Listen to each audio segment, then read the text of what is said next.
Ladies and gentlemen, good evening. It's day 13 and we're here to give you the days 11, 12 and 13 update all in one hit. You may have noticed that an update was posted for days 11 and 12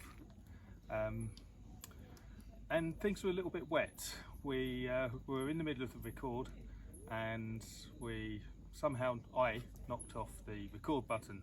It's probably a good thing really, because we were well and truly drenched.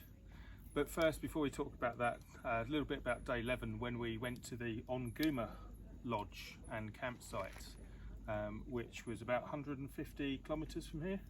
A bit closer than that, I think. Yeah, 75. There you go. They all blend in together. But this is day 13, the 2nd of April. We succeeded the Fool's Day, but maybe you can tell us where the Fools were following on from that video. So we had a pretty good drive going to Onguma, and when we arrived we have a sort of long trip up the trek, and you may get to see some animals off the edge of their entrance to the lodge, which is probably about 4 or 5 kilometres long. And then when we got to the lodge we were checking in and they invited us out on a safari that evening. You may have seen some of the pictures already of what we've seen, but Bob, would you like to share a little bit more? Sure. Also worth mentioning, we we're uploading a short video of us parking up at the lodge, Leadwood Camp. That was there as well. Yeah. So we went out on the safari in the evening time. I think Victor was the driver and there were 4 others. We were on the lower seats, but we didn't mind that. We were really surprised just how much we saw. We were not expecting in the Onguma Game Reserve, which is not quite a private lodge, but it's not as big as the Etosha. We saw a male lion, which was probably no more than 3 meters from the back of the truck. In fact, the guy at the back, French guy, asked the driver to, could he please move on, because he was, pardon my French, shit scared. Quite understandable, and especially when the lion had a dart for us and stopped about 2 or 3 meters short, but it was snarling like mad because we obviously pissed him off, and he was trying to, I think he was resting after a big long meal. He may even have been protecting a carcass that he hoarded there from a previous day when he captured that for his family. Wildebeest, I think it was. Wildebeest, there you go. Yeah. That was quite spectacular. So we got some photographs, and also the one charging him, that we haven't posted them up yet. Not too sure. They'll probably be slightly out of focus because it sort of, his lunge stopped everybody. But we didn't move on, did we, until later on. Then half an hour later we were told that there were some cubs, 7 cubs hiding in the bush. Nick got a picture. I couldn't see the damn things. They were so well hidden in the thicket. So Victor, the driver, said we'll come back in half an hour and maybe they'll be out playing. And we went back, and you may see the video stroke stills of the lions just wandering around in the track waiting for Mum to come home, wherever she'd been. It was awesome, absolutely awesome. We were probably there for 10 minutes just watching these lion cubs walk out in front of the vehicle, bearing in mind it's pretty dark at that point in time, as it is now, and we could see the cubs through the lights of the vehicle, which gave us an element of safety. But they then proceeded to walk out towards the plain, and we then followed them for a little while and just followed their movements until we needed to move on. But it was quite a spectacular evening, as Bob suggests. We saw other animals as well, and lots of them. Yeah, lots of giraffe, understandable, wildebeest. Don't think we saw an oryx, but we saw lots of impala. And zebra and warthog. Oh yeah, the warthogs, mad warthogs. You saw some babies. Yep, I did. They were crossing over the path in front of us. But it was quite a nice safari at the Onguma Lodge. They gave us a platter of nibbles part way round and some drinks at sunset time, so that was greatly appreciated. We had a comfortable night at the Onguma Lodge, and then we departed quite early the following morning to make it to where we are today, which is the Halali Camp in the Etosha National Forest. Park, sorry. This is 100 times greater than what Onguma is, and it was established in 1907 and then fenced in 1912, and ever since then the variety of species within it has been growing phenomenally. However, we haven't necessarily seen that many more species than we'd already encountered, perhaps a little disappointing. And last night we had hoped that by going to the waterhole, we may be fulfilled in our desire for finding, some of the big five. But sadly, despite the weather looking as if, although it was inclement, it had passed over us, we took a trek up this track. It took about 10 minutes to get there, and about 100 metres from the end, the heavens opened and we were well and truly drenched. When we were there was only one species in this waterhole in front of us, and it was a ginormous, we don't know what it was exactly, but bird of some form, a heron that was a good 3 foot high.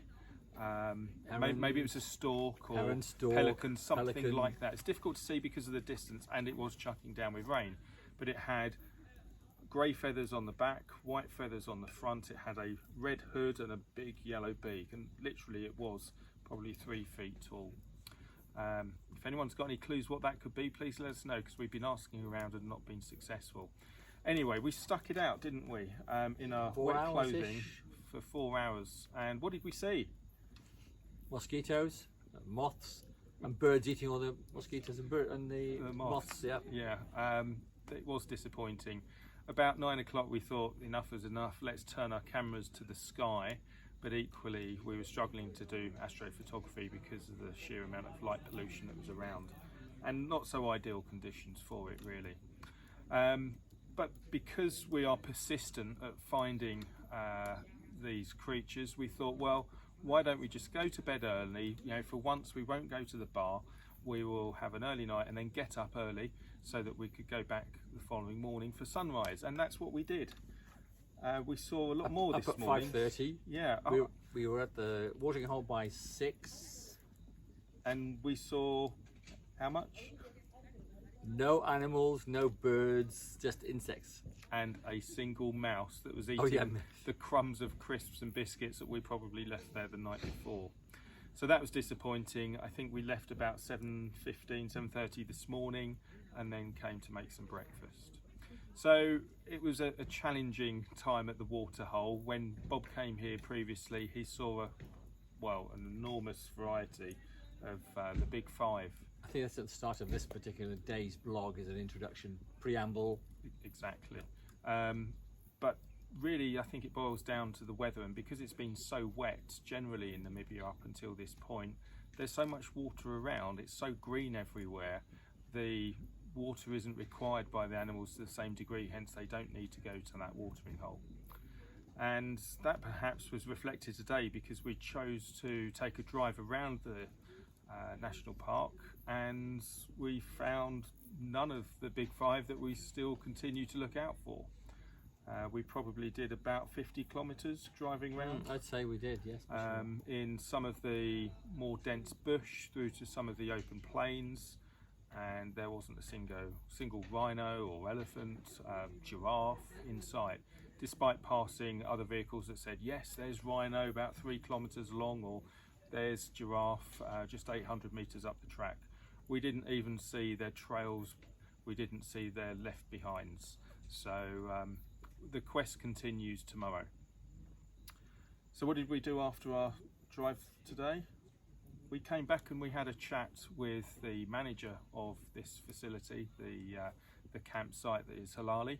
And up until this point, we'd had a lot of trouble with internet connectivity, and we discussed our issues with the receptionist this morning, and perhaps they weren't so kindly received, but he was very understanding, and he explained the problem. In literally, they are having a fibre cable installed today, and I think that was perhaps connected this afternoon because the ability to upload has increased, albeit Bob's connection has not been great.